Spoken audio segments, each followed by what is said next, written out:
Bon, vous savez maintenant comment construire une base de connaissances sous forme de clauses logiques. Vous savez aussi comment on peut faire des inférences de manière automatique à partir d'une telle base de connaissances. Alors maintenant, on va essayer d'aller au-delà des limites de la logique classique pour traiter des cas, par exemple, comme celui de la fumée causée par le feu. On sait que s'il y a du feu, alors il y a de la fumée. Mais on s'est trouvé dans la vie réelle, si on se retrouve dans une situation où on voit qu'il y a beaucoup de fumée, alors on va presque automatiquement déduire qu'il y a présence de feu quelque part. Alors ça, on a dit tout à l'heure que le fait qui est dans la base de connaissance, c'est feu implique fumée.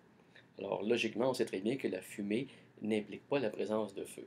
Pourtant, dans la vie réelle, si ça se produit, on va déduire qu'il y a un feu et on va prendre des mesures d'urgence. On va voir aujourd'hui comment on peut faire ce genre d'inférence-là. Alors, comment ça se fait qu'on fait ce genre d'inférence-là qui est tout à fait normal, qui est intuitif. Et pour comprendre ça, il faut aborder des notions de probabilité. C'est tout simplement ici, on va regarder comment avec le théorème de Bayes, on réussit à faire ce genre d'inférence. Bon, la connaissance du monde qu'on veut représenter, c'est le fait que le feu cause de la fumée. Il faut donc une probabilité a priori qu'il y ait un feu. Ici, on a fixé une probabilité relativement faible de 0,01 qu'il y ait présence de feu. On sait que le feu cause la fumée, et la plupart du temps, quand il y a du feu, il y a de la fumée. On a donc mis ici une probabilité de 0,98 qu'il y ait présence de fumée s'il y a du feu. Donc c'est presque 1, donc c'est très fort. Pas toujours le cas, mais on voit que c'est très fort comme probabilité. Mais on a aussi la possibilité qu'il y ait de la fumée sans qu'il y ait présence de feu. Et ça, on sait que c'est très faible. Notre connaissance du monde nous laisse voir que c'est pas arrivé souvent qu'on a vu de la fumée alors qu'il n'y avait pas de feu. Alors on a ici mis une probabilité très très faible de 0,001. Donc, voici donc notre connaissance du monde représentée sous forme de probabilité. Alors, ce qu'on veut savoir maintenant, ok, c'est supposons qu'il y a de la fumée. Ok. C'est quoi la probabilité qu'il y ait du feu qui a causé cette fumée-là, admettons. Ok. On voit bien ici que notre connaissance du monde ne nous donne pas directement cette information-là. Il faut donc la déduire. Et pour déduire ça avec les probabilités, on utilise le théorème de Bayes. Alors, qu'est-ce que nous dit le théorème de Bayes? Alors, un petit rappel, il nous dit par exemple que la probabilité qu'il y ait du feu si on a de la fumée, c'est égal à la probabilité qu'il y ait de la fumée s'il y a du feu fois la probabilité qu'il y a du feu, divisé par la probabilité qu'il y ait de la fumée.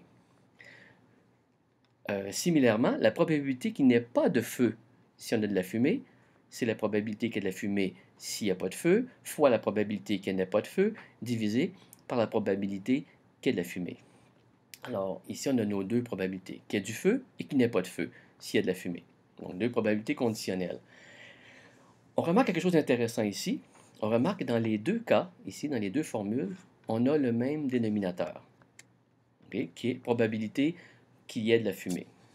Bon, je vais réécrire ça de manière un petit peu différente, pour que ce soit un peu plus clair. On va les séparer un peu. Donc, c'est dans les deux cas, on a 1 divisé par la probabilité qu'il y ait de fumée, qui est un multiplicateur des deux autres termes de l'équation. Alors ça, c'est intéressant. C'est la même valeur dans les deux cas. Ce qu'on va faire ici, on va remplacer ça par une constante K.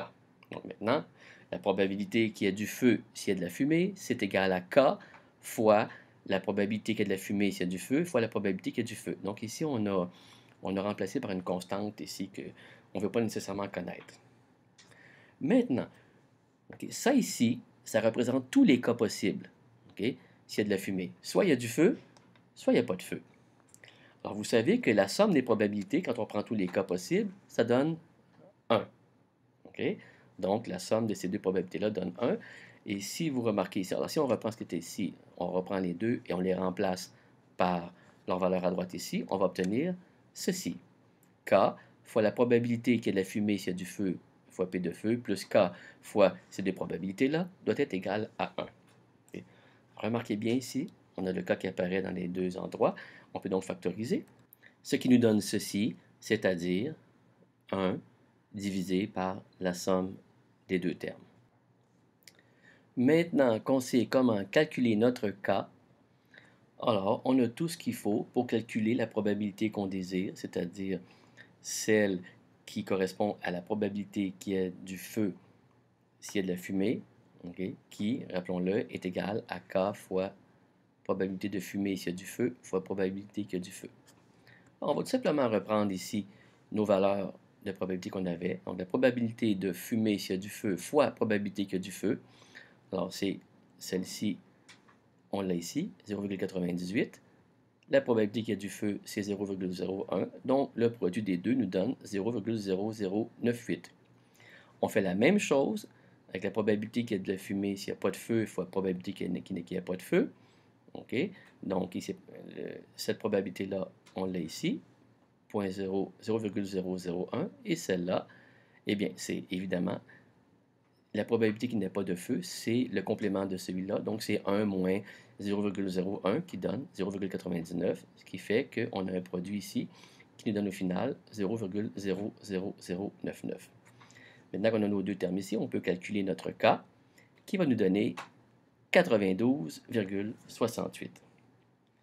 Voilà, on connaît notre K et on sait que la probabilité qu'on recherche, c'est K fois ceci.